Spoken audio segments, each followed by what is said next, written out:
You have to start the preview. I mean, it works.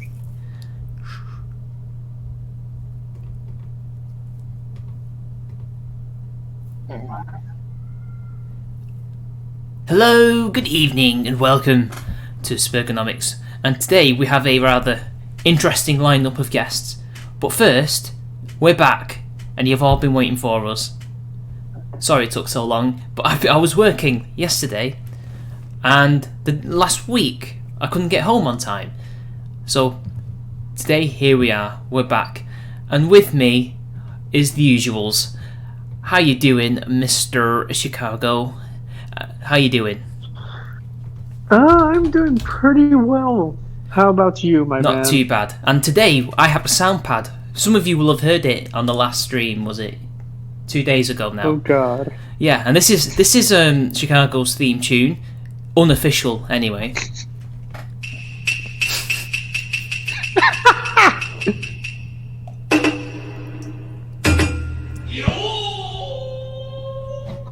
There you go. Yes. Our resident Oriental. Paradise.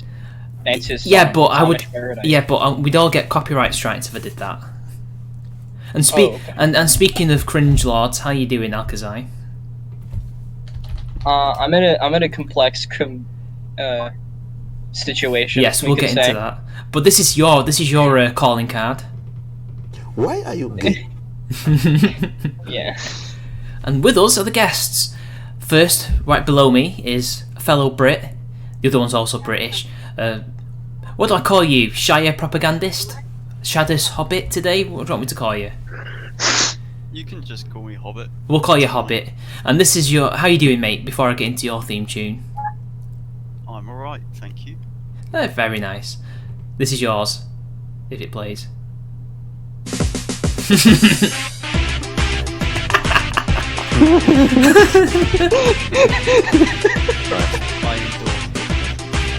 There you go. I'm not going to play the whole thing, but everyone knows how that goes. Yes. And last, but certainly not least, Mr. Liberaven. How are you, my friend? Absolutely fantastic. How about you? And not too bad. And this is your theme tune. Is that because I fly helicopters? Is it? Or... No, because you're more left wing than we are. Yeah.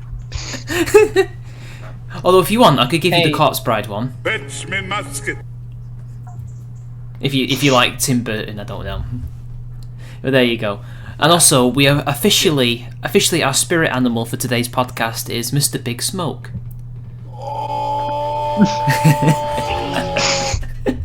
As you can tell, guys, I'm having a lot of fun with this sound pad. But I'm not gonna.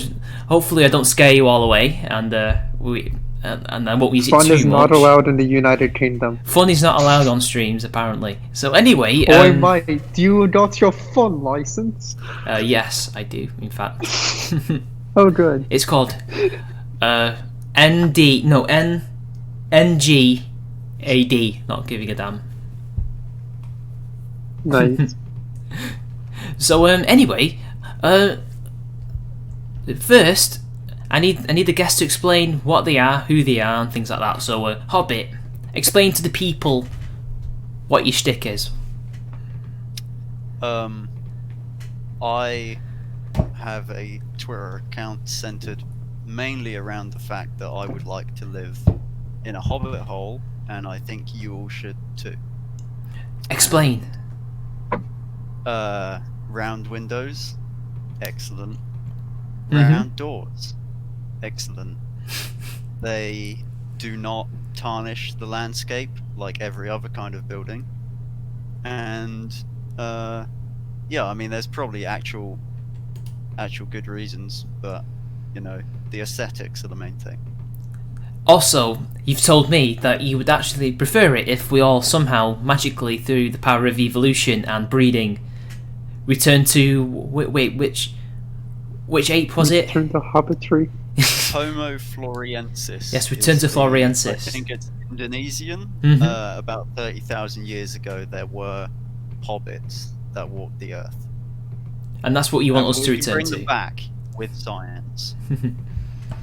And that's what you want to be. Unfortunately, you'd have to have surgery in order to get that small. Yes. But you know, they're getting there. The science people. But in terms of politics, though, for a hobbit, right? What are you into? What's your thing? That's an excellent question. Yeah. Yes. Well, whatever is more like the Shire is politically a plus. So, you know, legalization of weed, everyone can get on board with that. As long as it So doesn't. basically anarcho-capitalism?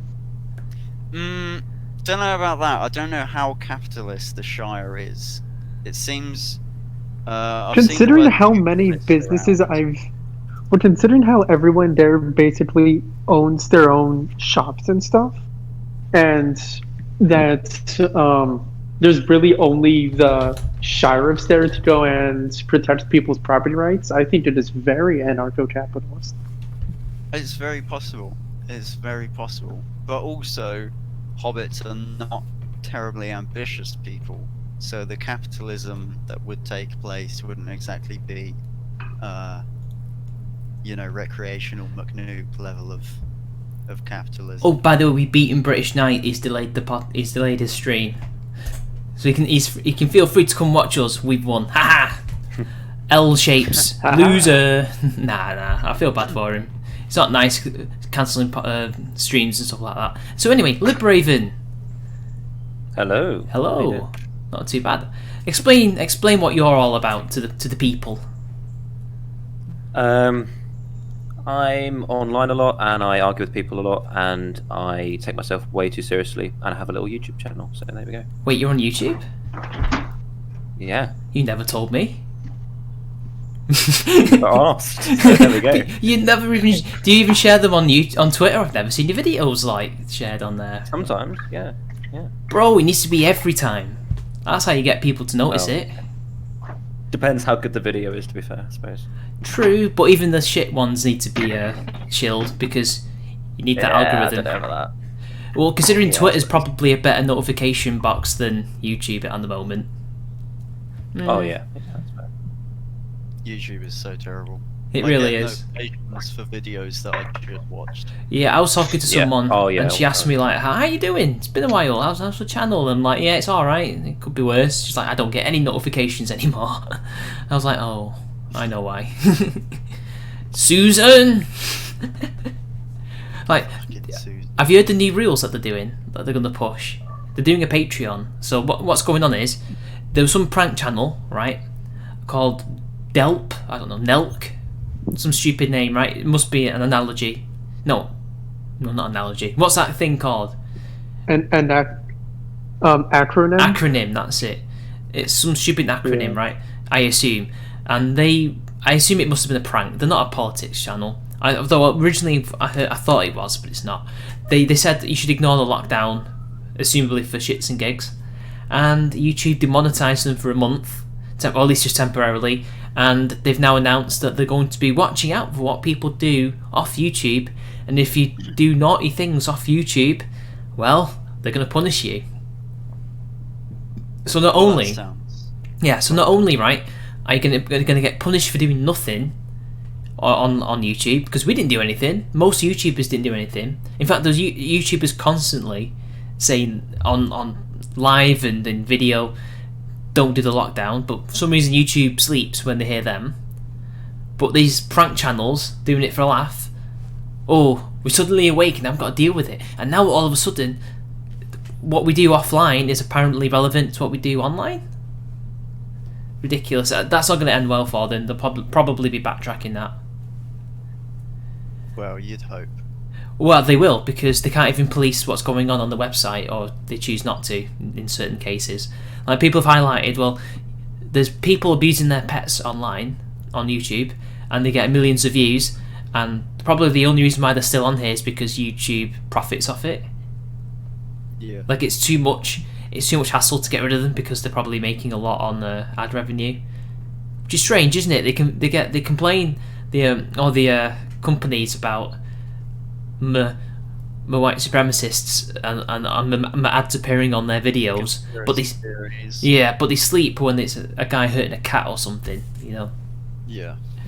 And let's not forget the the pedo stuff. But that's, to be fair, that's not as bad as that ginger guy says it was. But still, there are some people like Onision who are still on here who shouldn't be on here. Let's be honest. So that's really annoys me. But I don't expect it to work. I mean, it's not worked for Patreon. But I think it's just a pretext so they can have another purge. Because, you know, it is an election year and all that. Oh yeah, definitely. So, like, I don't know. YouTube annoys me. Every time something bad happens to one channel, we have to be punished for what they happened to them. Yeah. And it's so frustrating. Especially, and it always hurts the smaller ones more than it does the bigger ones. So now for one channel, the bigger ones can reach out. yes, like one channel says something that hundreds are saying all the time, and now we have, assumably, apparently because they're massive. Apparently, I'm surprised prank channels are still big after 2016. I don't know. YouTube are inconsistent, but hey, it is what it is. We'll just have to wait until they change their minds again. Yeah, a lot of it's like when there's a big media shitstorm about it, like when PewDiePie had a load of stuff about him. That's when usually they're sort of like, well, now we have to do something because the media are talking about it, and then they just overreact completely. That was hit everyone with some big policy, you know. That was like the first demonetization. That was the first adpocalypse, wasn't it? Yeah. And we've had two since then. The OG, yeah. I still think that was something that was coming anyway, because I remember when I first started, occasionally you'd see the monetization option disappear, like just the symbol, and it would reappear, and you didn't know if it was a bug or if it was something intentional. And since then I've been thinking, well, maybe that was them testing it, like very subtly, because some people I did see complain, like, where is it? And well, now we know they were testing whether or not they can turn it off or not, and if it'll work, because that's what they do. They what people don't know is they're probably testing. All these things are going to roll out eventually, and then when it appears randomly out of nowhere, people just assume, oh my god, what's this? Like, it's just appeared out of nowhere. No, they've been testing it subtly, you just can't notice it. Like, there's no way they just come up with this randomly out of thin air. They have to think about these things, which says a lot about them, because they're not very good decisions. But that's how they want to run the company, and that's what we've got to put up with until we find even more platforms to get on. So, like, have you guys been looking for any alternatives to post content? Like Liberaven, are you on any of the other ones? No. You're not on BitChute? I'm way too progressive for them to care about me. It's fine. Don't worry about it. Well, they'll be coming for you soon. Maybe. Even Alcazar get banned off Twitter. Oh yeah. True, but well, that's because he responded to a Dutch person with "your cum burger, retard." It wasn't a Dutch dude, it was a British dude. I sent him a picture, and then Twitter said you said hate speech, and I was like, oh, okay. I was also racist against the French and called the Nazi a bundles. So you called the Dutch guy a Kuma? No, I did. It wasn't a Dutch dude. It was a British dude. Oh god, I'm gonna. oh no. Well, that's Alcazar anyway. Oh, I'm gonna come. Going cool. But no, they'll come for everybody eventually, except for the most radical, progressive stack types. But like, Yeah. I'm just waiting for other opportunities. Like Library looks decent, kind of. I'm waiting for it to get bigger to see how it works for other people. I'm waiting for more fan funding type options, really, mainly. But I don't think we should abandon any of the alt tech stuff. Like, some people suggest you should, like, just go completely to alt tech. No, because you're leaving the main audience of people that are online, and you're not in the thick of it. You're not in the fight. You're in like some other place in your own echo chambers, which is what they want. Then you're running away to an echo chamber, which will eventually be a lot like YouTube, regardless. So then you have to run away again. Yeah. Running ain't gonna save you. And the big issue you also have is that if the first people that come to these new platforms are people that are deemed as the most edgy, they will be branded as really, really far right, and then you don't really want to touch that anyway, because if you do go over there, then you'll be also branded far right as well. So it's, Yeah, currently BitChute. Well, it's like OnlyFans, isn't it? Like, wasn't that originally not meant to be porn? No, But it wasn't. because everyone was doing porn. Still, technically, you don't have to use it for porn. It's just that for some reason, thoughts just flock to it. Like, it just seems to work very well for there. But they've got so many other websites they can go to, like many. What's it called? Like not many cams. It's many something. I don't know. It's like a place where you buy videos and things like that. Like, you just see it advertised on like people's Pornhub accounts and stuff, and it's like, no, I'd rather it be free. But like, I forgot what it was called.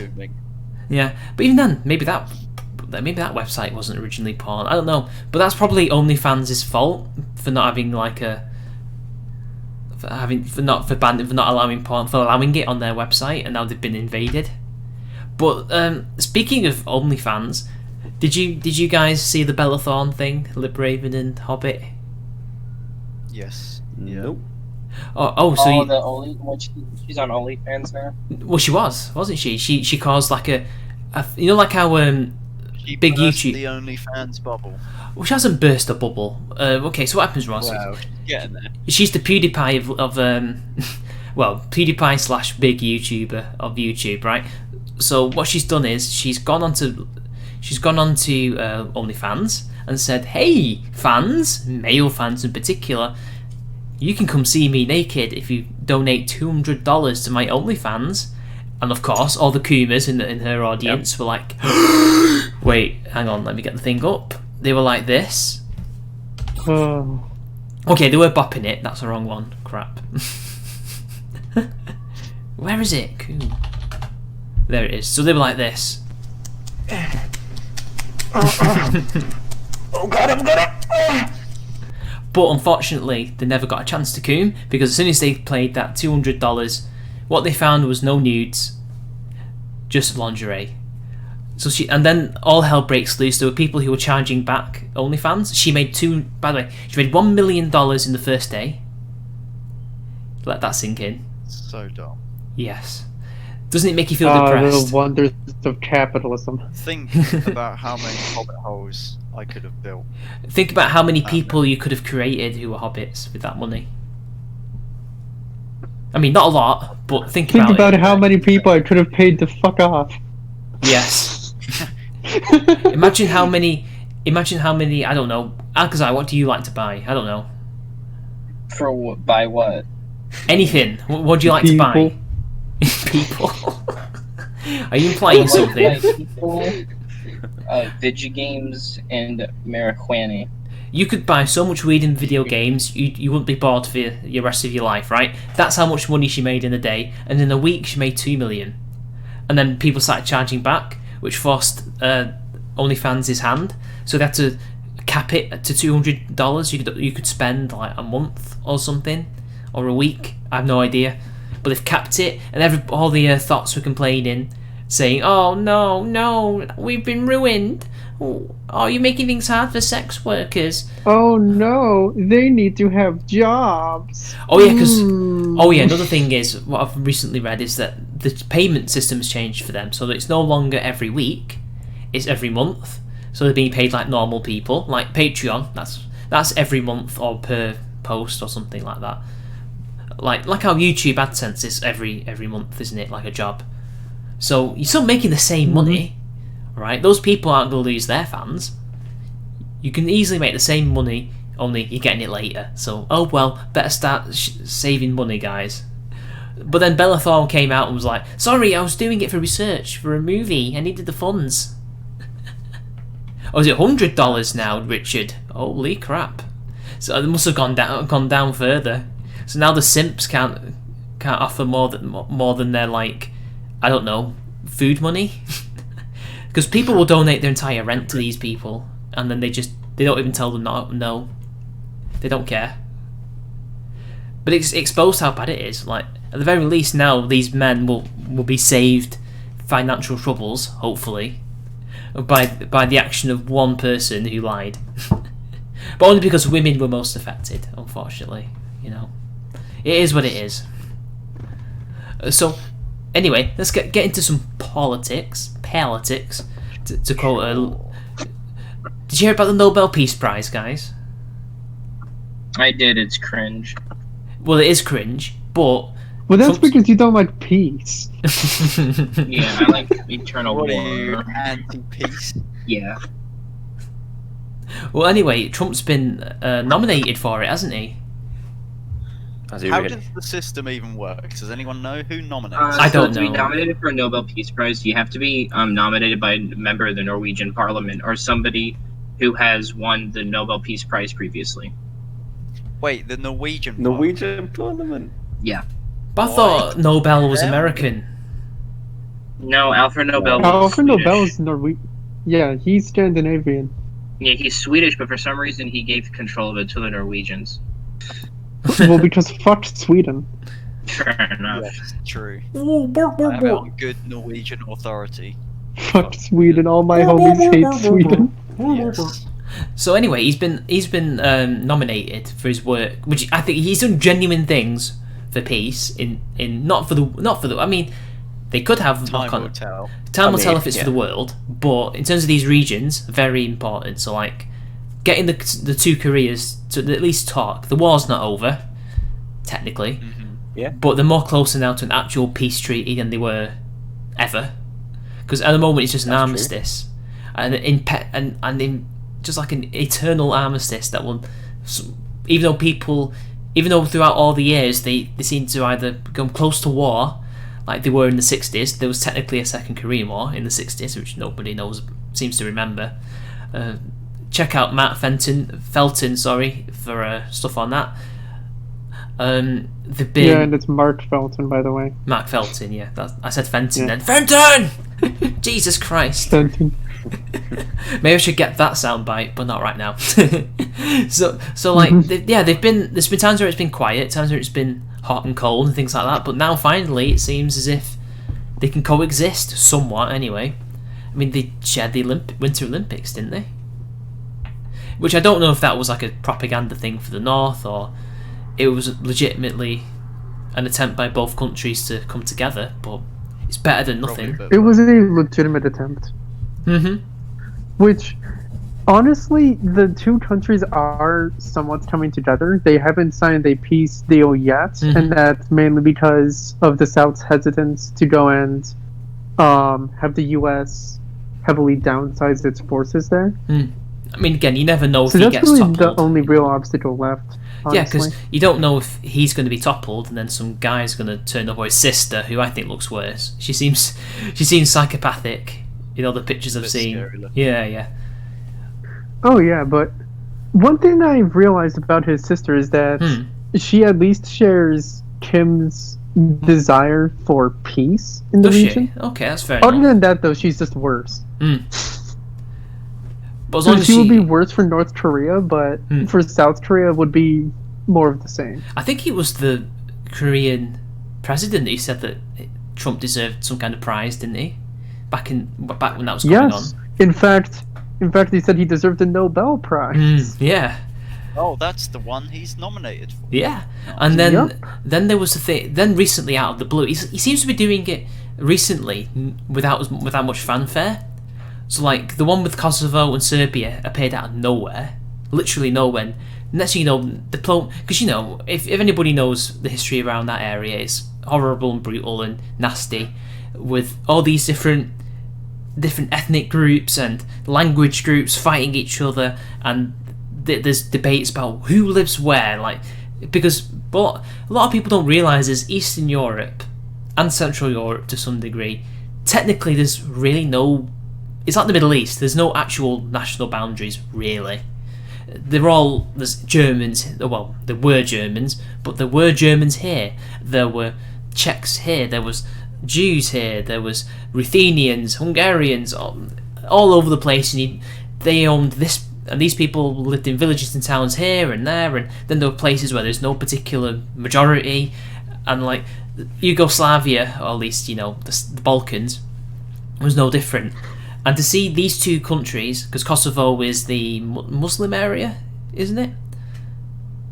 Yeah, it's mostly Albanian. Yeah. Albanians and then Serbians talking is big because there's debate over whether or not Kosovo is actually Serbian or actually Albanian, because in the 1300s it was Serbian. That was where they lost to the Ottomans, and then years later it became Albanian. That could have been because of the Ottomans. It may have been just people migrated. You know, the Christians moved to be with other Christians and things like that. That's how fluid it is over there, or at least it used to be. It's not so fluid now. They've got nation states, but to see them finally talking, because Kosovo became independent not too long ago, right? About 5 years ago, was it? Yeah, in around 2008. Yeah, something like that. And they've been obviously not been at war or anything for years anyway, but they've not been friendly. And then to see Trump do this with them, to broker normal relations, I think they're trading, aren't they now, or at least. Are you talking about UAE? Not yet. We'll get to that. So, but that has a knock on. But that had a knock on effect on that as well, because it was a Christian country being, you know, and a Muslim country coming together for friendly relations, and that had a good effect on Israel, because it's the Americans who are brokering the peace treaty, which makes the other Muslim countries think, okay, well, we can kind of do business with him then. And then I think a couple of weeks later, we had the UAE recognising Israel. That's massive, and then Bahrain, and that's all Trump's handiwork, isn't it? Now pretty Morocco. much. Now Morocco also And Morocco. is normalising relations with me. Wow, I would have thought Morocco would have done so anyway, because they seem to be so far out of it. This actually means that now all of the Muslim countries that are in the African Union will likely start recognizing Israel too, because Morocco is their unofficial leader. Mm-hmm. Yeah, probably. If I had to guess, maybe like Tunisia or Algeria is next, but I don't know. I could see Mauritania and Mali being next, actually. I think I thought they already Tunisia. recognized Israel. They do? I thought that they didn't. Do you want me to look that up? Yeah. Sure. Countries who recognise. Since I thought that all of the Muslim world signed the Khartoum Declaration. No, the three not all of no's. them. Indonesia Okay. didn't. Well, Indonesia's Egypt pretty does. much atheist. Egypt does. Albania does. But Albania and Islam is Albania's not really Islamic, even though most people Yeah, are Muslim. Albania is irreligious. Yeah. You know, like how people in Britain are mostly Christian? They're not really. It's like that. Yeah. Albanians care if you're Albanian, basically. So let's have a look. Azerbaijan. I don't know if they're Muslim though. I think they are. Yeah, they are. They are. Bangladesh, but they don't accept passports. But they do. So there's a few Muslim countries that do. So let's go to North Africa. Let's have a look. We're looking. Egypt, obviously. Actually, I can just look on the map. Yeah, it's just Egypt. Unlike the rest of the West and the South. But now you can include Bahrain and UAE. And somebody was suggesting, well, if they are, then that means, well, Qatar apparently already does. So you, Qatar? yeah, Damn. yeah, apparently.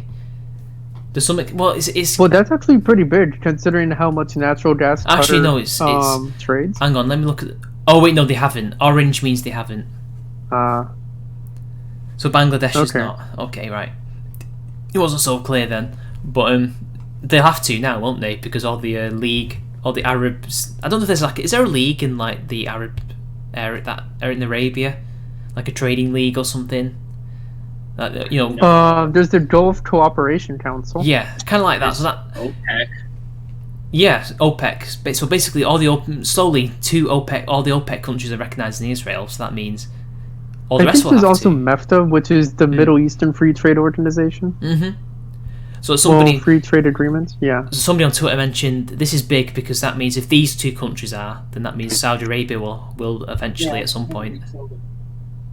Oh, that means Saudi Arabia is just around the corner. Yeah, and then I that think means as soon as Mohammed bin Salman becomes the king, they'll recognize Israel. really is he not pro but like friendly? Is he?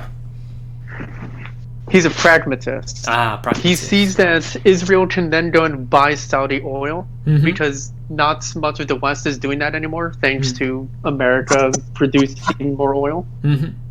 They haven't done that for like 20 years. You do now. You're oil independent. We achieved aren't you? energy independence. Yeah. Yeah, years ago. So, like... Well, to be fair, Israel and Saudi Arabia have been unofficially allies. Yeah, but I'm talking about officially. So anyway, that means that if Saudi Arabia recognises Israel, that all the other ones will obviously do so as well. Actually, does Jordan recognise them? I don't think so. Yemen doesn't. Not yet, anyway. Tunisia doesn't. Yeah, not like it matters. Well, they're all important, Muslim countries regardless. Jordan does recognise them, yeah. So, Yeah. that was years ago, but I guess they're not big enough for it to matter. Iran used to, but they don't anymore, obviously, because of the change of power. But then that means slowly but surely Palestine's going to run out of allies, which means either they stick with Iran, because they won't anytime soon. They won't be recognising Israel anytime Well, it soon. depends on if Iran has a revolution soon, which, considering how many high-profile people they're having to execute now in Iran, they might soon have a revolution on their hands. Yeah, they basically executed some wrestler who was involved in the protests that nobody talked about, apart from AA. And apparently he murdered somebody. So, like, this means... Well, also keep in mind that Iran... Well, Iran also, this week, I think, executed their wrestling champion. Yeah, that's what I was just talking about then, yeah. For murder, allegedly. During, like, a protest. I doubt he murdered They him. tortured a confession out of him. Of course they did, yeah, of course they did. I wouldn't put it past them. You can get a lot of people... We can get people to confess a lot by torturing the hell out of them. But the thing is, right, this means that slowly but surely all the people who support Palestine will be also not militarily supporting Israel, but they now morally support Israel's right to exist, which means they can no longer back them militarily. So they're going to be alone with Iran.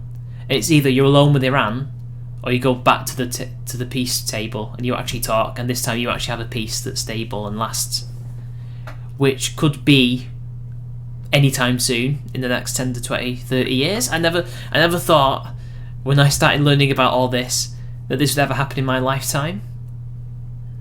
But that this would happen. Yeah, all this took is a strange orange man. All it took was a sentient Cheeto. But it wasn't just him. It's a bit unfair to. Well, Jim Jesus. Well, yeah, it was also the. That's to be unfair. Like, yeah. It was also the people who he got into the positions that would be the main influential linchpins of such deals. And now, so yes, I would still credit him with this. Now, there is another thing that somebody said.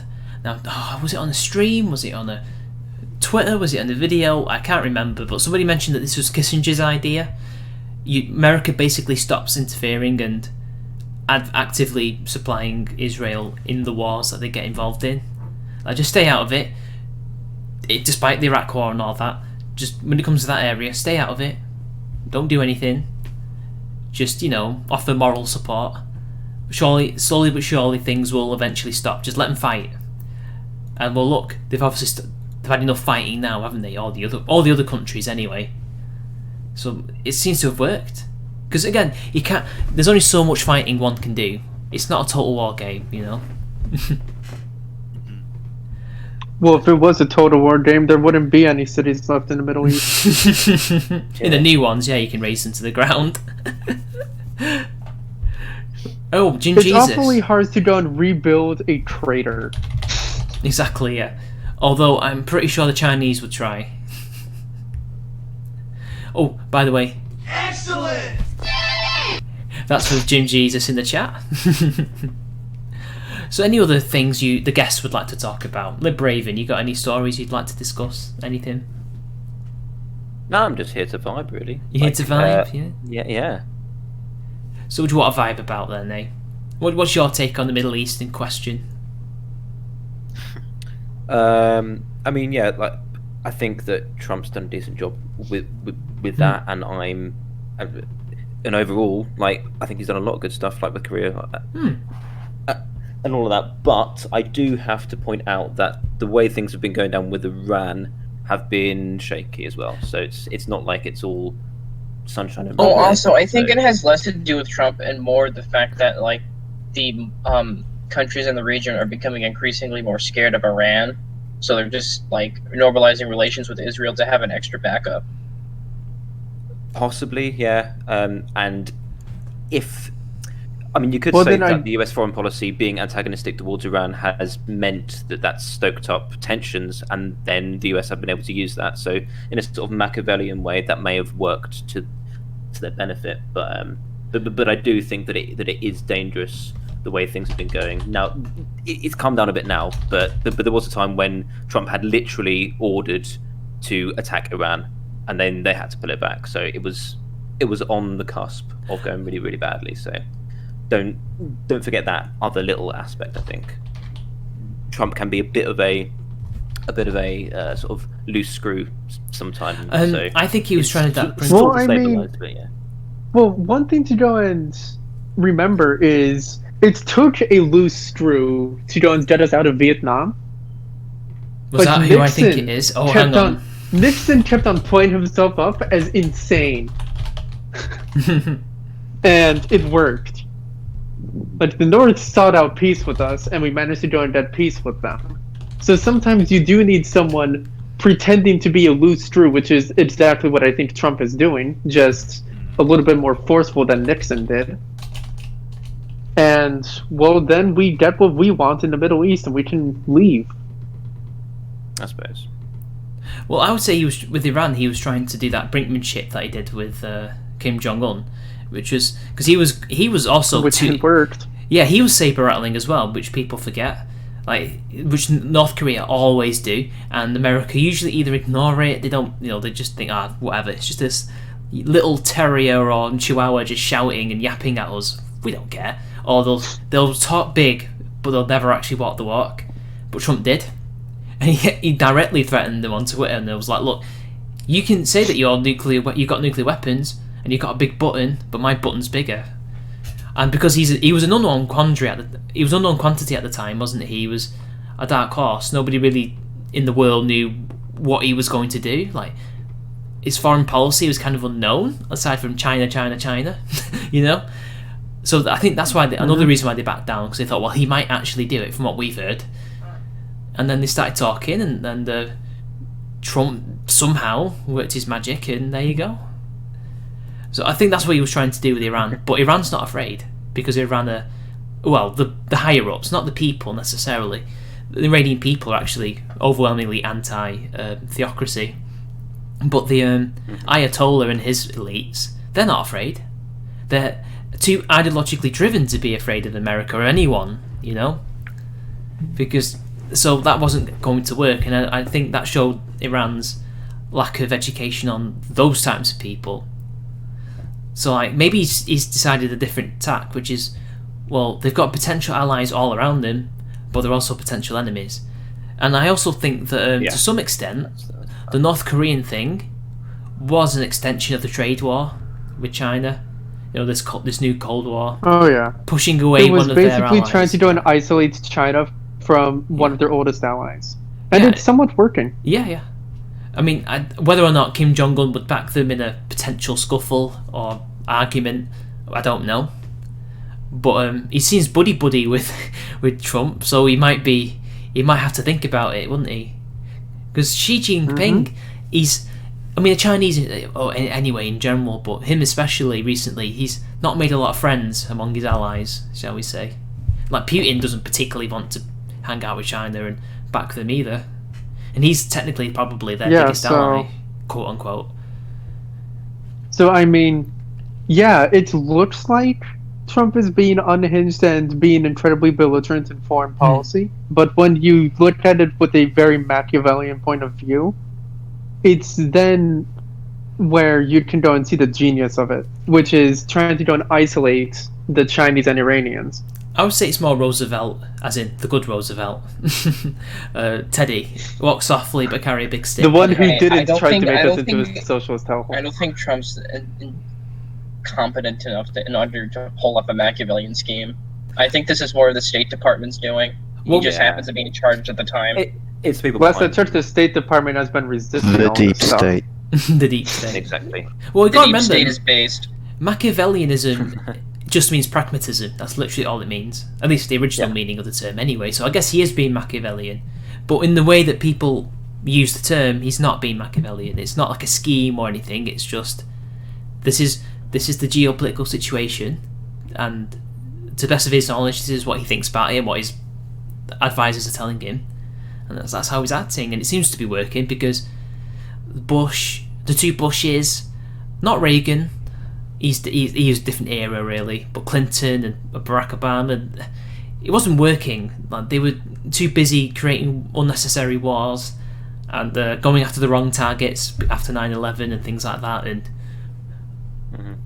we all know what they did, but it seems like there's finally been a break, kind of like how Reagan was a break with well, kind of. He was a kind of, in many ways, it was also a continuation, but also slightly different because there was détente, wasn't there, in the 70s, and he did carry it on a little bit, but in the early 80s he was at loggerheads with what was he called? They had a few leaders, didn't they? Because they all died one after the other, didn't they? The Soviet Union. I think it was Brezhnev, and then he died. And another guy, and he died. Then it was Andropov, then it was Chernenko, yeah. and then it was Gorbachev. And then Gorbachev, détente returned. Because there was finally somebody he could do business with. But he was still, at the same time, outspending them, driving them to bankruptcy, which I think is something Trump should do. And I don't know if you guys have heard, actually... I don't think so, because you see the outspending thing isn't going to do so well now. Because unlike the 80s, we have a lot of debt. Yeah, so do they, though.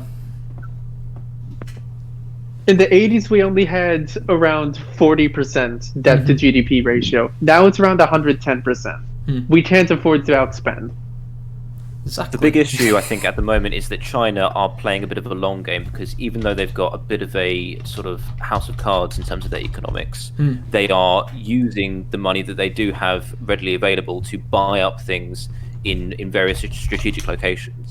And that's the sort of long game that they're playing. They're buying infrastructure around the world, and then they can use that. Even if the economy goes tits up, they have tangible assets. And that's something that is worrying. For the future, even if right now things look relatively stable. Well, that's when we have to go and be vigilant. Oh, Chicago, by the way, speaking of... Because I was trying to lead into something with the whole outspending them. You'll have heard of this because you're into your navy and your boats, right? You're into your boats. Oh, yeah. So, did you hear about the American military's report on China? And how big their navy is and army? They've apparently outpaced America in some aspects. So they've outpaced them when it comes to... Yes. Oh, you've heard about it? Yeah, go on. Yeah, but one thing that you have to realize about the Chinese Navy is that it's still nowhere near strong enough to be able to go up against even the U.S. Pacific Fleet. Yeah, I know. And that's only one of 7 fleets. But what I was getting at was... also, it's obsolete as well, but what I meant to say was it might spur on a spending spree, which would make them go upon a spending spree. And let's be honest, they're a paper tiger, as we all know, and it's a house of cards, as Liberaven said, and it's going to collapse because, unfortunately, they're a mixed economy. They're not actually free market. Well, I mean, we're also a mixed economy. Yeah, we're not really a free market either. You're much less mixed than they are. They're still communist, and they're still... I think their economy still, to a large extent, is still planned, in a way. It's sort of directed. It's sort of mostly sort of private, but only sort of nominal. On it's paper, private, they still but direct only... it and sort of have ownership through the leadership. Basically, it's like a hierarchy that goes from the state, but it's still technically owned. Ironically, that's actually how Nazi Germany's economy was run. Sure. So they are fascist, actually. They are fascist. Yeah. But I think accidentally the big worrying thing, the big worrying thing that I think that America has, if it simply goes on the sort of, well, we can sort of outgrowth them with our laissez-faire economics. If they go too far down there and don't invest in the nation, essentially, in the way that China's doing, essentially what they're going to do is they're going to leave all of their assets in the hands of private individuals. And in the sort of globalized market, what we're seeing is that a lot of these sort of private companies don't have the sort of national allegiance that they might have, like they do in China. And so they're fine just doing business with China. They can take all of their money out of the US, out of various European countries, and they're fine. And so without any sort of national assets, you're going to see a big long-term issue. So I think that's also something that has to be taken into account. You've got to have the laissez-faire free market stuff for the growth, but also you've got to make sure that you have some sort of backup, some sort of national sort of assets there, the way that China's doing. And that's a massive worry. If things collapse, if the economy goes down, China still have all of their ports all around the Indian Ocean, and they're just buying up more and more and more. They're buying up infrastructure in Europe, and they're just sort of doing this sort of imperialist sort of rounds, and that's quite worrying, I think. Well, if there's one thing that we've learned from Europe's imperialism in the 19th century, it is that economically it collapses really quickly if you expand very quickly, which is exactly what China's doing. Oh, so you have a massive war. I think this will implode catastrophically on them. Well, possibly. It only imploded because of World War One. To be fair, now maybe it would have imploded eventually. It was already starting to implode well before World War One. Although I would imagine it would have been a lot more peaceful. What is that noise? I'm gonna isolate. I'm gonna do an AA and isolate you all. Hang on. Oh, it's gone now. Oh well. Wait. Alcazar. It's Al. What? Oh. You're steaming or something going on. Where are you hiding? Where are you hiding? Are you in? How like, does I stop disposing of dead bodies during the stream? Wait, are you running? Why are you running? Wait, are you? I've got that, by the way. Why are you running? Oh, do you want to see some of the more esoteric things I've got in here? Jesus Christ. So I take it that we're done with the conversation then. We can carry on, but I just want to show you something esoteric. There you go. That's not very esoteric. That's the Wilhelm scream. Okay, here's one for you. Uh-oh. Spooky. Boo! Spookies, funny spookies, la la la la. Funny boo! Alright guys, thanks for having me on the podcast. This clearly we're done. And he actually, he's back now. Come on, at least leave for a couple of minutes. Yeah, it's okay. Alright, so, for those of you who want to know why I have that on there, if you've heard of Max Stirner, you will have heard of the Because you're gay?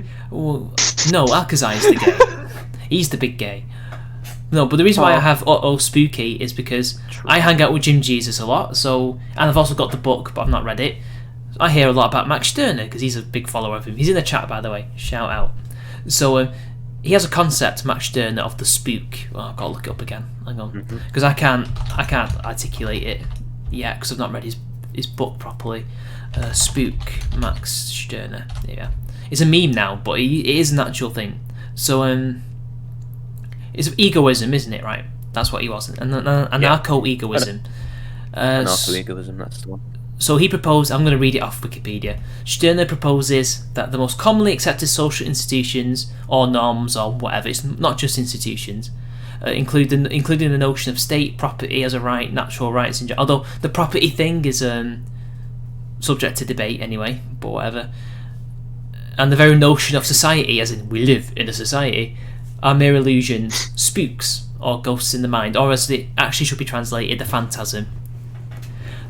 So it's like it's like an illusion. It's a mind, almost like something. How do I explain it? He means it in an illusion in the sense like it's almost like I don't know. I think whatever. Wikipedia speaks for itself. So whenever somebody says something like welfare or the Jews, I always play that because they're all spooks, Yeah, true. So when someone goes, they've all got Jewish names, I'll play that. Ooh. Or sometimes, if I'm in a particularly spicy mood,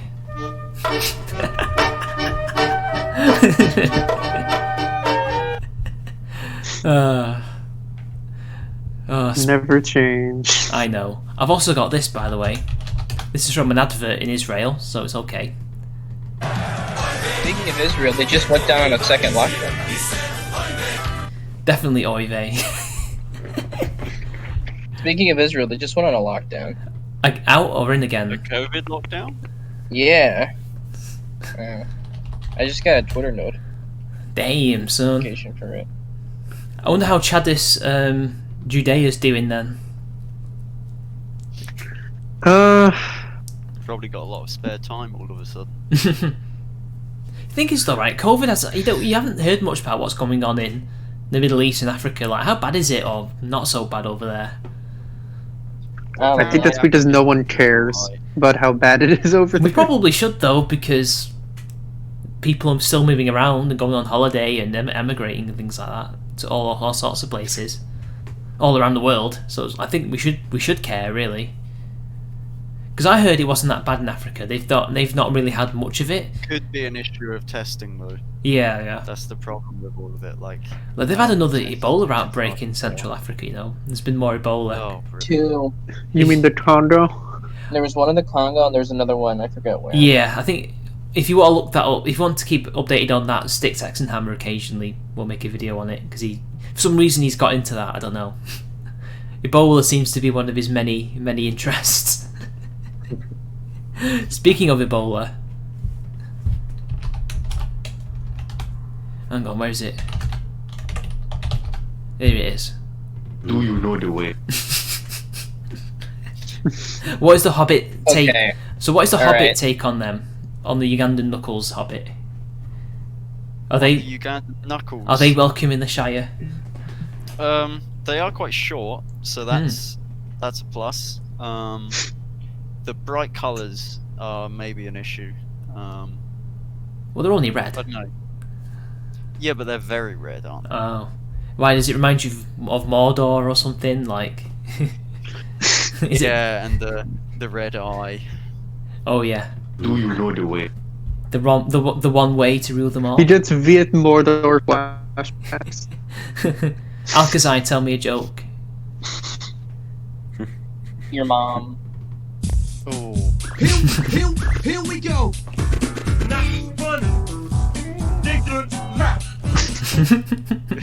I hope everybody. I think everybody can hear that. Africa apparently, according to Teabag in the chat, is shockingly low when it comes to the coof. yeah. This is what I mean though about the testing. Like, as soon as we got more testing here, cases have gone up. Now, whether that's because actual cases have gone up or whether it's because of the testing, like, how would you know? So It could be that the climate is affecting it, because apparently they said that it doesn't like hot weather or something. yeah, UV. Yeah, well, there's lots of UV down there, Okay. in the equator especially. So, like, what do you read apart from Lord of the Rings, Hobbit? Like, what's your favourite kind of books that you like to read? Mainly fiction of various kinds. Most recently, Starship Troopers. Oh, stood yeah. out a lot. Oh, we were meant to do a stream on that, weren't we? Oops. Yeah. Politics. We really in need to do it are that interesting as well. I would have done I it, quite like but I got work happened. But yeah, I quite like the idea of the having to earn the right to vote thing. Oh, so you're all about the voluntarist liberal society. Service guarantees citizenship. Yeah. Not for any particularly, because I've heard it said that it's like fascism in some way. It's not. It's no, not. It's I not. didn't get that impression from the book. I mean, You I- mean? I didn't really see what's liberal about not having universal suffrage, if I'm honest. Britain Well, was we liberal don't- for years without it. It's Anyway, universal if you actually want to try You can't- to get you the right can't to vote. if you're 5. You can't vote if Sure. you're in prison, as far as I can tell. So are we assuming that this society has no tax? I don't know actually. I don't think they have much of a tax, From what Because from if what you I've have gathered tax, I for would say you Starship, definitely need to be able to vote. and it's all from what completely. I've gathered for Starship Troopers, it is if you get the right to vote, you also have to go and pay taxes. Well, more than sales tax. Like, Now they're sort of if you don't vote, you at least have to go and do sales tax at least. Yes. But to I think that's it. Also, it's completely voluntary. Like you don't have to do your military Yes, service it's or not whatever. like yeah. a mandatory service or anything. And most people don't. They don't want to vote or do go into the military. It's actually kind of looked down upon, isn't it? If I remember correctly.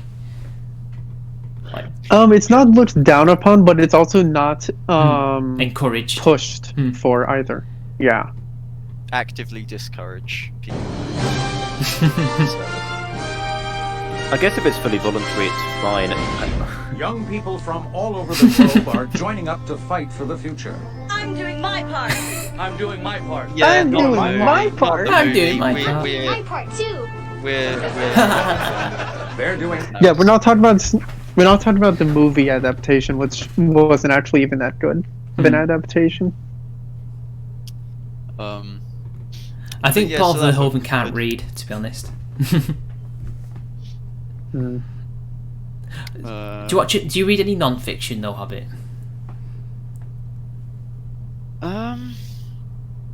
Not generally. I just Mhm. sort of watch videos about stuff I'm interested in that's like actually happened. Especially Lindy Page. the Lindy absolute Page! I god. forgot to get his soundbite like he recommended. Yeah. We need to get Lindy Page onto this stream. Oh, I mean, I don't know. If you can. He will appear on streams, but I don't know what the criteria would be and how busy he is. Well, only one way to Topic find is out. probably He has important responded as to me well, though I once. It was a stupid question, but he was really nice. I just asked him like what kind of camera he uses, and he said, "Oh, I use a Canon, something." I was like, "Thank you." And you've forgotten. Oh my god, disgraceful. Oh no, I looked it up on Amazon, and I may have added it to him. It's a really expensive camera, by the way, that he uses. It's for proper filming, but yeah, it is a good camera. I don't think he's using it to its full like potential though. But he doesn't need to. It's only YouTube. Yeah. YouTube is doing their part. Copyright strike. Oh. It'll be all right. It's a sound bite. I'm not actually showing it. He says. No, it was the one just before Showgirls, but Black Lord, I think. Wasn't Showgirls 99? I'm gonna look that up. Oh wait, yeah, it was after Showgirls. Yeah. I thought What was? Sorry.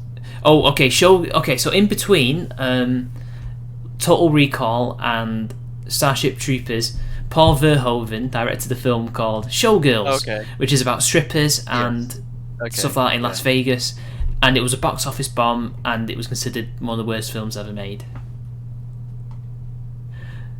Nice. Yes, but it did well in home video because it became like a cult film for some reason, and For some reason. I think it I created. can't imagine the reason people would get that film and watch it at home. Yeah, and it's like one of the first. I think it's the only NC-17 rated film to be given a wide release in mainstream theaters, for some reason.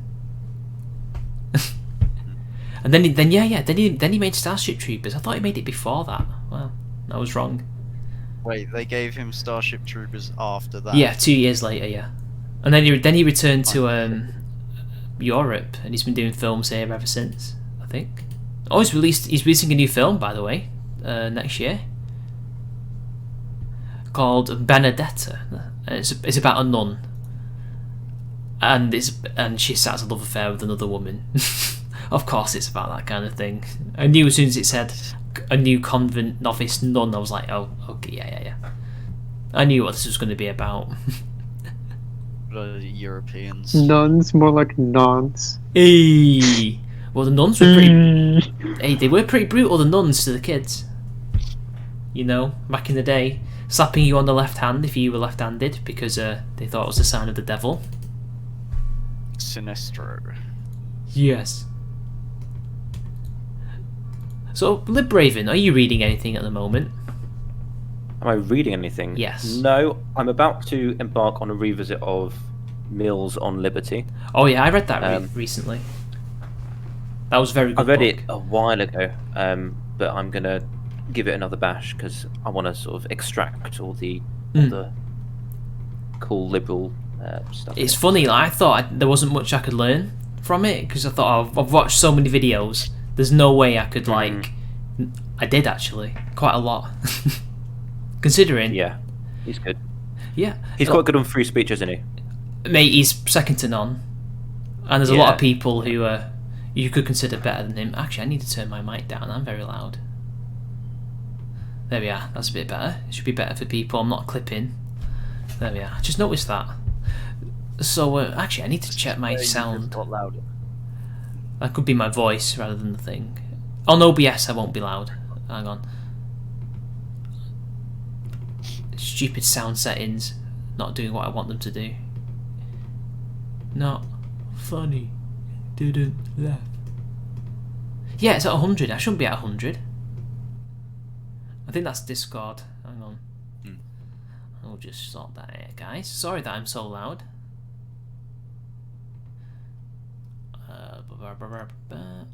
Yeah, that's right. Automatic gain control. Right there. Gone. Now that should be fine. Turn me back down to 86, as I like it. There we go. Now I'm much better. I am so sorry, people, that I was clipping like mad, but I should be fine now. So, it just shouldn't matter anyway, because the way I mix Discord, you guys should be fine. Catcandists. So you're going to read on Liberty. What did you read before that, though, Liberaven? Tell us what you read before, if you did, you know. The last thing I've read before that, I don't even know. I read a lot of just sort of textbooks from the library for one of the videos that I did recently. What was just it about? because it was just like political theory stuff, because I wanted to do like an educational video because I was worried that a lot of people didn't really get the whole difference between liberals and soc dems. So I really wanted to sort of drill that in. They're not the same thing. Yeah, one is very much like from socialist theory. They're very much leftists. They very much want like state intervention and all that. And one is more about freedom, and that's also that's a better thing. So I wanted to sort of like get a good sort of grounding in that. So I got a lot of books out from the library, and although there is sort of some went through overlap those just to with make sure I was social on that. liberals who are like the bastard children that nobody likes to talk about. Yeah, so there is some overlap, often with like policy. But what I was trying to get across is that there's a very big difference in terms of philosophy, and that's something that we should be looking for a lot. And I agree. Personally, I want to expel the sort of Marxists and like hyper-egalitarian sort of notions away from society and have social liberals. Yeah, no, we're not going to do that. Yeah, we are. Well, sure. You can roll the dice for TOS. That's fine. It's okay. Yeah, know. like YouTube doesn't know. I didn't actually say. Yeah, you sure? True. Yeah. Oh yes. Yeah, by the way, Teabag, I do know that Mr. Medica has cancer. Yeah. Sorry, Teabag. Yeah, he does. He has a very slow running, forming. I don't know what you would call it, lymphoma or something like that. But I think he caught it early, so he should be alright. Hopefully, anyway. Touch wood. You know, I don't particularly like him nowadays, but I don't want him to die. So you know. Yeah, for sure. Anyway, carry on. Sorry, bit deep. Yeah, I want to expel the Marxists through thinking and free marketplace of ideas alone. No violence, of course. No, none of that. So social liberals are the left wings in society. I think that'll be really good. I want to change your. to be more freedom now. focused. You're not so left anymore. Fetch me musket. There we are. I'll give you that. I'm more left than you. It's fine. Nah. Fetch me I'll give you musket. that. Or do you want Big Smoke? Do you want Big Smoke?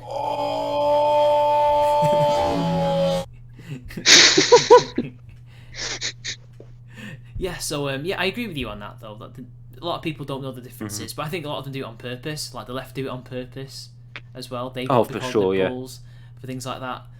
Because Hayek talks about it in Constitutional Liberty, like, I'm a liberal, but I can't call myself that anymore because it's been bastardized, mainly by Americans, and it's travelled to Europe. Yes. Like, it's in his essay called "Why I'm Not a Conservative," because he wasn't one. Like, I'm not one. I mean, some people would say, "Well, you're conservative on this." I'm like, "Yeah, but I'm not a conservative." Not even a small c. I don't think I am at all. The really crazy thing that I found is that in America, or at least the Americans that I talk to, there are sort of three camps. There are liberals who think they're liberals and they're not. They just like follow the trends of the Democratic Party, but don't really sort of think about their actual politics. There are leftists who think that liberals are fascists, and then there are right wingers who think that liberals are communists. And it's like, well, they're actually liberals. You know, where are the actual liberals at? You know, it's awful. Me, I'm a normie lib. I'm a resistance lib. I actually don't think American and British and European politics is that different from each other, really. I think it's just the way they describe things. It's a lot of language stuff, I think. Yeah, so like America will describe something that's like left wing when it's not. So they'll call something liberal when it's not. So like the Democrats, liberals, and then they'll transplant that to Britain or Germany or wherever, and call actual liberals, but they mean leftist or communist. The problem you run into with left wing, right wing, liberal, conservative is you also have the scale of like how much does this person think the government should be involved in day-to-day existence, and that's like a completely separate scale so the whole categorization is sort of falling apart by the day. Yeah, really. Yeah, I agree. Or at least it seems to be when you look at it. Like the formation of that whole weird way of categorizing politics was the late 1700s after the French Revolution. It was you can thank Burke and who's the other person? It's part of a book. There's a book about it. It's Burke and I think it was maybe Paine. I think you can thank them and the French for giving us this. Although I don't think Burke or Paine intended to be called left or right wing. Like, John Locke would be, like scratching his head like, what do you mean? I'm right wing? What does that mean? I don't know if he was left-handed, but I'm left-handed. Yeah. He would probably phrase. Actually, how would they have phrased it back in the 1600s to like 1700s? Because it wouldn't have been left versus right. Whig and conservative. Well, that partly, but that's more your party than your actual, view of the world to some extent, anyway. Because you could still be a Tory and be for limited government, Like Burke was for limited government, but he wasn't a Whig by any means. So like it's more are you absolute? Well, back then it would be absolutist. I thought Burke was a liberal back then. Yeah, or like a Whig. Tory/Whig. Yeah, he was a Tory. Yeah, I mean he was in their part. He was in their faction. You got to remember back then there was no parties. Yeah. It was a faction. So he was in the Tory faction. It was enough. Oh no, Burke was a Whig. Apparently, according to Wikipedia, at least. Well, I thought he was a Tory. How come he's like? Yeah, see, this is the weird thing. Like his whole argument about the French Revolution was that we do need progress, but it should not be through revolutionary means, and sort of that laid the foundation for sort of the conception of conservatism being this sort of like we will have pragmatic change when like material conditions change in the world, but we need to like keep this structure that we've got and not like upend it all. And so he wasn't like this sort of Tory sort of style conservative. He was definitely for progress, but like limited progress. So he was a Rockinghamite. I can't even say it. Rockinghamite Whig, which I assume was the more conservative types. Possibly, I'm not quite sure. Just that's weird. Because because they're the centre right of the Whigs. Yeah. So, because that's the thing, like he's always known as like the father of British, or just in general conservatism. Yeah, which he kind of is, but then like our society is sort of born out more of the Whig tradition than the Tory tradition. Yeah, to me the 'Cause it's like Tories the were classical the liberal party sort of of- James II. Mhm. Actually, I said in the video, or did I say in a stream, the Tories don't actually stand for anything and never have done. It's purely whatever is the least radical or establishment thing. They will be that. They will always adapt. I mean that's kind of the Burkean conservatism. It's about changing with the times, but not upending the system. That's kind of like the whole point. You like sort of against revolution, you've got to keep stability, and sometimes keeping stability is sort of molding with the times a little bit, just to sort of keep But the everything in problem check. with them is they've lost a lot of the stuff that made them who they were. Obviously, that's people, not quite getting what he means, But also, they've gone too pragmatic because, back in the 1600s, there were people in the Tory party who was still like, yeah, let's bring James II back and make it all Catholic, absolutism. I think Makuta Pterodax likes them. A friend of the channel. Am I right, guys? He's probably wrong. He should speak for himself. But I remember he did there was a test. Did you see the test that he did to say what kind of faction you were part of in the 16 to 1700s? Oh yeah, he was high Tory. Yeah, I don't know if the high Tories were pro James II, no, and even that phrase has changed over the years. Yeah. Were they? Actually, I'm gonna have a look. I'll look that up. I think they were, yeah. High Tory gang. Traditionalist conservatism, 17th century. Yeah, pretty much neo-feudalists. Pretty much the older landed gentry. That's what Before, people think ANCAPs are. Yeah, but ANCAPs would not be considered. Some high of them Tories. are. So. Well, they're part of High Tory gang, the meme, but they're not actually High Tories. They would have been considered Whigs back then. In fact, they would be extreme Whigs. I think. Anyway, how long have we been? Oh, we've been going well over time, guys. That's flown by, hasn't it? Oh yeah. How long? Time flies when you're having fun. We've gone for an hour and 12 minutes, which is actually usually around about the time we end. So I think we're going to end it. And of course, customary with anime, you all have a different ending tune. So, Liberaven. We have last words, guys. So, have any last words for the people? Yeah, liberalism's cool. I like it a lot, and like I said before, I take myself way too seriously. So I've got my channel and I'm trying to grow it. So you can head on over and subscribe if you want. So there we go. Excellent. True. Hobbit. Last words for the people. Remember that we all have about as much political power as a hobbit. So Correct. Keep humble and just work towards building a hobbit hole. And Yes. you're doing good. Mr. Chicago.